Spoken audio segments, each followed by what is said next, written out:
সূরা নিসা 65 নম্বর আয়াতে আমার নবী আপনার নবী কুল কায়নাতের নবী হুজুরপুর নূর সাল্লাল্লাহু তাআলা আলাইহি ওয়াসাল্লামের একটা শান মানে খুব গুরুত্বপূর্ণ আয়াত। আয়াতটা হচ্ছে এই আংশিক, ফালা ওয়া রাব্বিকা লা ইউমিনু হাত্তা ইউহাক্কিমুকা ফিমা শাজারা বাইনাহুম সুম্মা লা ইয়াজিদু ফি আনফুসিহিম আয়াতুল আখির। এই আয়াতে বলা হয়েছে যে কেউ কখনো ঈমানদার হইতে পারবে না হুজুর পাক নূর নবীকে পরিপূর্ণভাবে হাকিম হিসাবে না মানা পর্যন্ত।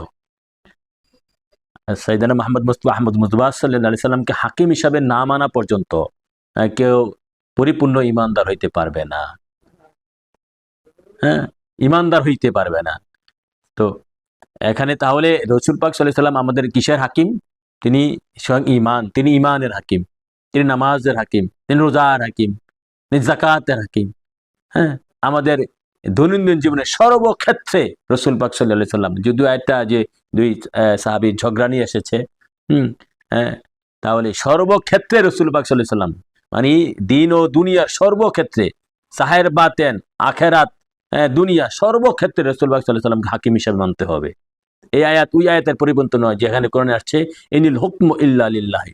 হ্যাঁ, আল্লাহর হুকুম, আল্লাহ ছাড়া অন্য কোনো হুকুম নেই, সেই আয়াতের পরিপন্থী নয়।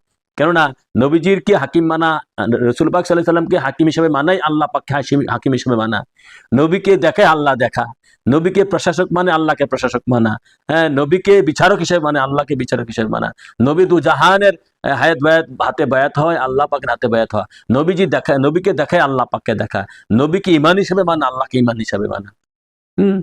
অতএব নবী পাক সাল্লাল্লাহু আলাইহি সাল্লামকে সর্বক্ষেত্রে হাকিম হিসেবে মানতে হবে, সর্বা। কারণ আল্লাহ ডাইরেক্ট বলছে ফালা ওয়া রাব্বিকা লা ইউমিনু হাত্তা ইউহাক্কিমুকা, রাসূলুল পাক সাল্লাল্লাহু আলাইহি সাল্লামকে সর্বক্ষেত্রে হাকিম হিসেবে মানতে হবে, আয়াত ডাইরেক্ট এসেছে।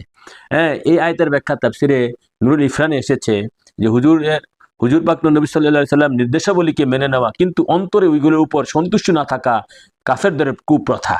রাসূল পাক সাল্লাল্লাহু আলাইহি সাল্লামের যে সমস্ত সুন্নতগুলো আছে সেগুলাকে অন্তর দিয়ে মেনে নেওয়া হচ্ছে মুমিনের পরিচয়, অন্তর দিয়ে মেনে নেওয়া। হ্যাঁ, যে এগুলা রসুল পাকের নির্দেশ, আর রসুল পাকের নির্দেশ, হ্যাঁ, রসুল পাক সাল্লাল্লাহু আলাইহি সাল্লাম হাকিম হিসেবে এগুলাকে নির্দেশ দিয়েছেন।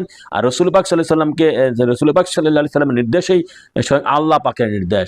হ্যাঁ, আরো এসেছে যদি কেউ বাধ্য হয়ে হুজুর পাক সাল্লাল্লাহু আলাইহি সাল্লামের ফয়সালা মেনে তো নিল কিন্তু অন্তরে তা সন্তুষ্ট হয়নি, সে কাফের। রসুল পাকের যে সুন্নতগুলা, রসুল পাকের যে নির্দেশগুলা, রসুল পাক যে সর্বক্ষেত্রে হাকিম হিসেবে আমাদের হুকুম দিয়েছেন সেগুলা যদি আমরা বাহ্যিকভাবে মেনে নেই, হ্যাঁ, কিন্তু অন্তরে এটা আমরা সন্তুষ্ট হচ্ছি না, তাহলে সেও কাফের হয়ে যাবে। তাফসিরে নুরুল ইফরানে এসেছে।